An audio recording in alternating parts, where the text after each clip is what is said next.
For nearly a decade, Osama bin Laden remained the world's most wanted man. Then, after years of searching, U.S. intelligence finally traced him to a compound in Abbottabad, Pakistan. The mission given to SEAL Team 6 was clear, historic, and extraordinarily dangerous. Capture him alive if possible, kill him if necessary, and do it without losing control of the situation. This was the final chapter in a hunt that began on the 11th of September 2001, when the United States suffered the deadliest attack in its history. Nearly 3,000 people were killed, and in the aftermath, President George W. Bush vowed to find bin Laden, the leader of al-Qaeda, and the man considered responsible for the attacks, and bring him to justice. The first major pursuit came quickly. In December 2001, U.S. forces pushed bin Laden toward the caves of Tora Bora in Afghanistan, but the target escaped. From that point forward, the search became a long war of intelligence, patience, and fragments. There would be no clean trail, no sudden breakthrough, no easy answer. Only the slow accumulation of clues. Bin Laden understood the dangers of modern communication. He learned early that electronics could betray him. After nearly dying in Tora Bora, he cut himself off from anything that could be traced. He limited cell phones, avoided digital communication, and tried to stay hidden from every form of surveillance he believed could reach him. That choice made him harder to find, but it did not make him invisible. For years, al-Qaeda's leader seemed to disappear off the face of the earth. The only hints of his existence came from videotapes and audio messages he released to taunt the United States and rally his followers. Analysts looked at everything they could: the landscape in the background, the light, the foliage, the terrain, even the choice of words and phrases in his messages. They asked whether the recordings might contain clues, hidden meanings, or signs of his health and location. Every detail mattered, even if none of it seemed decisive on its own. At the same time, bin Laden had found a way to keep controlling the organization without appearing in public. He relied on couriers. Information moved to him through trusted individuals, and his instructions moved back out the same way. That structure kept him insulated, but it also created a pattern that intelligence officers could study. That was what made the search so difficult and so exhausting. The hunt for bin Laden was not a single operation. It was not one raid, one satellite image, or one lucky intercept. It was years of analysts, field officers, military operators, and interrogators assembling pieces that rarely looked important when viewed alone. A fragment from one detainee, a passing reference in another interrogation, a movement pattern that seemed too disciplined to be ordinary, a courier who vanished at just the wrong times. The search advanced by inches, and for long stretches it seemed not to move at all. Over the next decade, the United States made progress in other parts of the war on terror. Senior al-Qaeda figures were captured and interrogated. The question that often followed those arrests was always the same: where is bin Laden? Intelligence officers knew that if they could understand the network, they might find the man at the center of it. By the time President Obama took office in 2009, many people believed bin Laden would never be caught. There were fewer and fewer sightings. He was making fewer videos.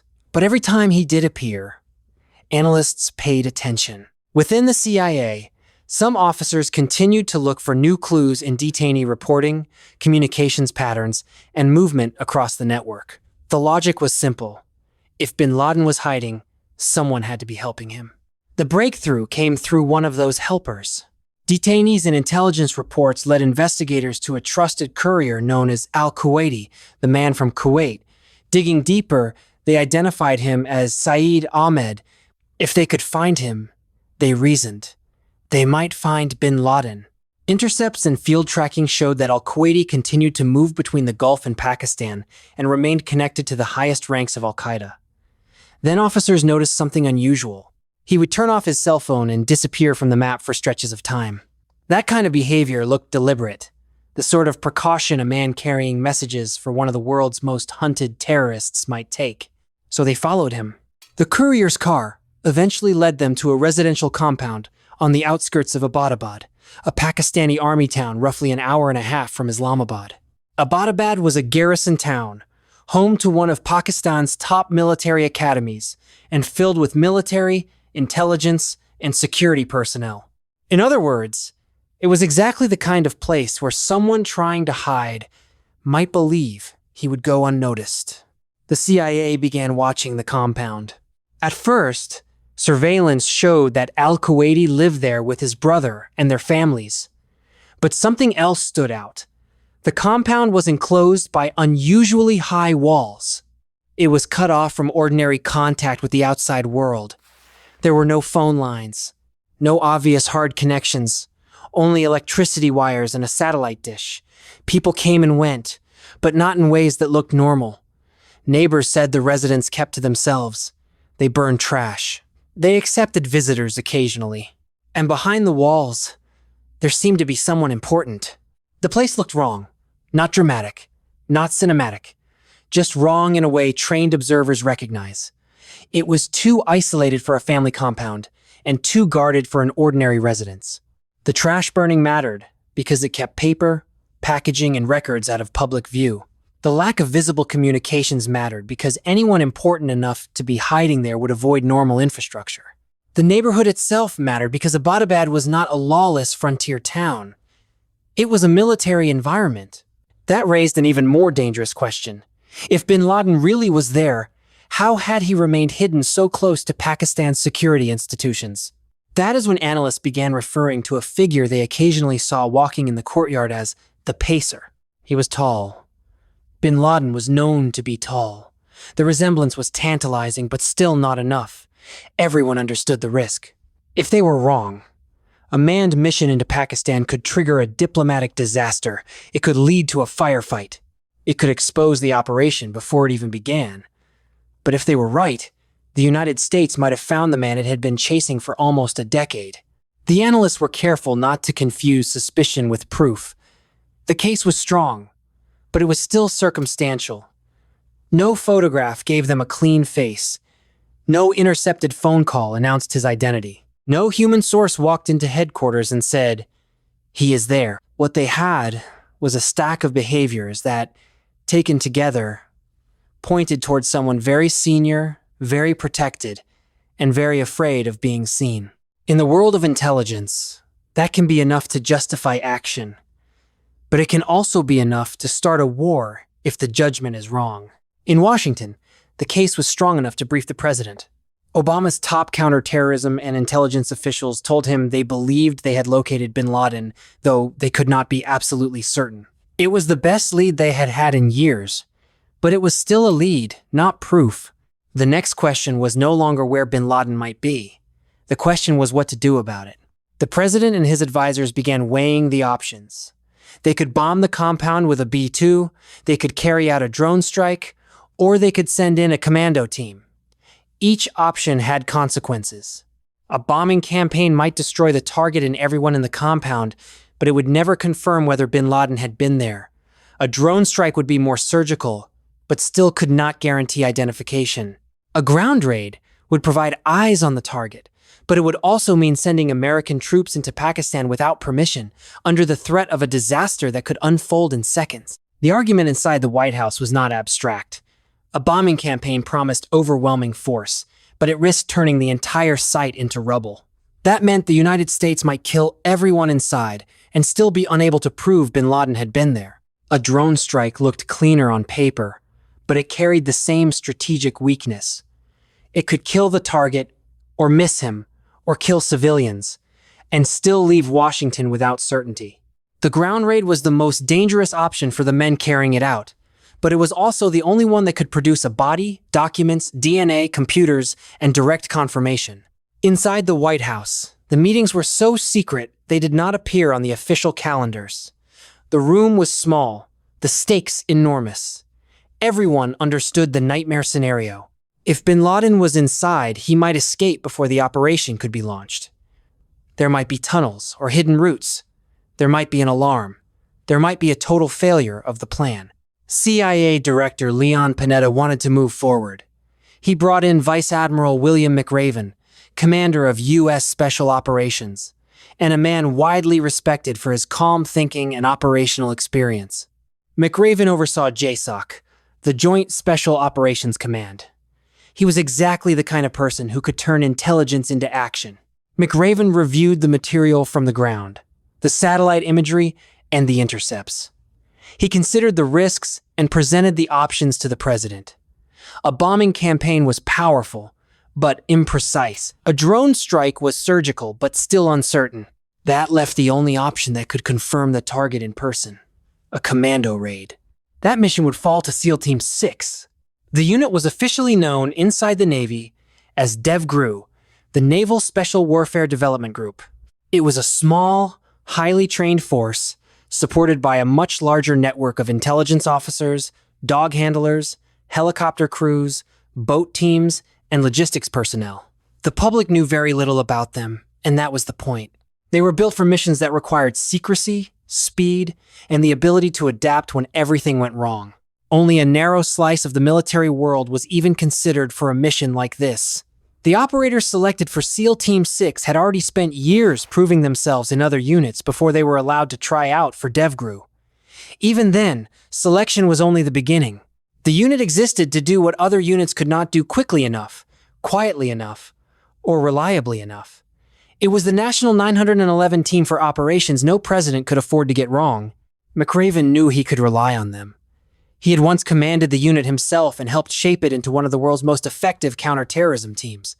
Over the years, the SEALs had accumulated enormous operational experience, conducting raids night after night in Iraq and Afghanistan, and building a reputation for precision and discipline. They had also trained for moments like this.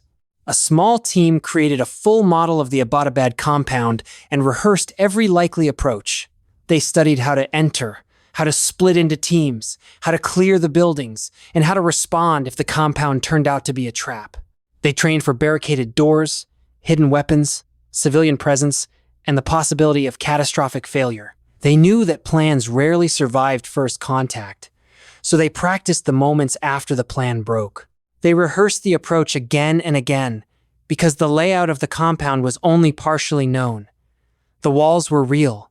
The buildings were mapped as well as they could be. But what waited inside each room, each stairwell, each doorway, was still uncertain. A man with a rifle behind a curtain. A panic room. A stairwell blocked by furniture. An explosive charge. A frightened family member moving through the line of fire. Every rehearsal was designed to reduce hesitation. In a mission measured in seconds, hesitation could kill the assault team, the civilians inside, or the mission itself. Secrecy remained a major concern. Should the Pakistani government be told? The answer was no. Previous cooperation had sometimes led to information leaking out the back door. There was a fear that if Pakistan was informed, bin Laden might simply disappear before the raid could happen. But keeping Pakistan in the dark meant crossing into sovereign airspace without warning, and that carried its own danger. If local forces spotted the helicopters, the mission could turn into a firefight over enemy territory. Obama and his advisors had to think about the worst cases. Desert One in 1980. Black Hawk Down in 1993. Missions that began with confidence and ended in tragedy. The president's advisors disagreed in different ways, but everyone understood the stakes. Biden was skeptical. Gates had concerns about sending in ground troops. Panetta was more bullish. Clinton, after weighing her doubts, concluded that the operation was still the right call. Obama listened to all of them, and in the end, the burden sat on his shoulders alone. To reduce the risk, the White House built a detailed playbook, a thick binder of contingencies. What if the SEALs were engaged by Pakistani soldiers? What if the helicopters went down? What if they needed a quick reaction force? What if they had to fight their way out? Additional helicopters were placed on standby. Another SEAL team was kept nearby. Every line of the plan was built around one idea. If the mission changed, the operators on the ground had to be able to adapt instantly. This was not caution for its own sake. American policymakers still remembered operations that had gone catastrophically wrong. Desert One in Iran had become a permanent warning about what happens when aircraft, timing, and uncertainty collide. Black Hawk Down remained a reminder of how quickly an urban operation can spiral when aircraft go down and local resistance hardens. Those ghosts sat in the room as the plan for Abbottabad took shape. They influenced every question, every backup helicopter, every emergency branch of the operation. Obama asked for more time, but delay created its own danger. If they waited too long, the target might disappear. If they moved too soon, they could be wrong. The next morning, the president made his decision. Operation Neptune Spear was a go. The raid was originally scheduled for Saturday, April 30, with Sunday, May 1 as a weather backup. The timing had to be hidden in plain sight, which meant the White House continued acting as though everything were normal. The president still had public engagements, including the White House Correspondents' Dinner. Everyone around him had to behave as if it was just another week in Washington, even while the most secret operation of the presidency was being set in motion. Then, the weather shifted. Cloud cover pushed the mission back by a day.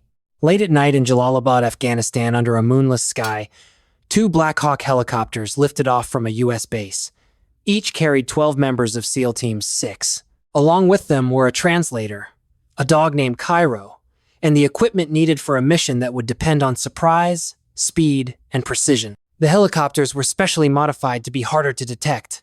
They were flown by the Army's elite 160th Special Operations Aviation Regiment, the Night Stalkers, pilots trained to move in darkness and use the night as cover. The flight to Abbottabad took about 90 minutes. During that time, the operators went through every last detail. Who would sit where? Who would fast rope first? What would happen if the enemy opened fire? What would happen if the helicopter was hit? What would happen if they landed in the wrong place? They checked weapons, secured gear, and kept moving through the playbook in their heads. Some prayed, some stayed silent, some reviewed their last notes. Cairo, the military working dog, was already experienced in this kind of work. He had been wounded in a prior raid and returned to service after recovery.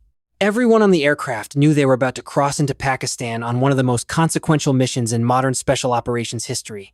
There was no room for drama in the cabin, only preparation. The mission depended on memory and discipline. Each man knew his role in the stack, his route through the compound, and what his team needed from him if the plan fractured. The pilots knew they were flying into one of the most politically sensitive missions in a generation. The operators knew that even if everything went right, they would still have only minutes on the ground before local forces could react. The first part of the flight went well. The helicopters crossed the border undetected. The insertion plan was to fast rope into the outer courtyard and storm both buildings in a matter of minutes. But as the lead helicopter hovered over the compound, the air was hotter than expected and the rotorcraft lost lift. The aircraft dropped, slid, and slammed into the compound wall. One helicopter was down. The surprise was gone. The mission had just become more dangerous. Inside the Situation Room, the reaction was immediate fear. The room was jammed with advisors and operators listening to the live feed, unable to do anything except wait. Had the mission just failed before it truly began? Then McRaven's message came back. The guys were out, they were okay, and the plan would be modified.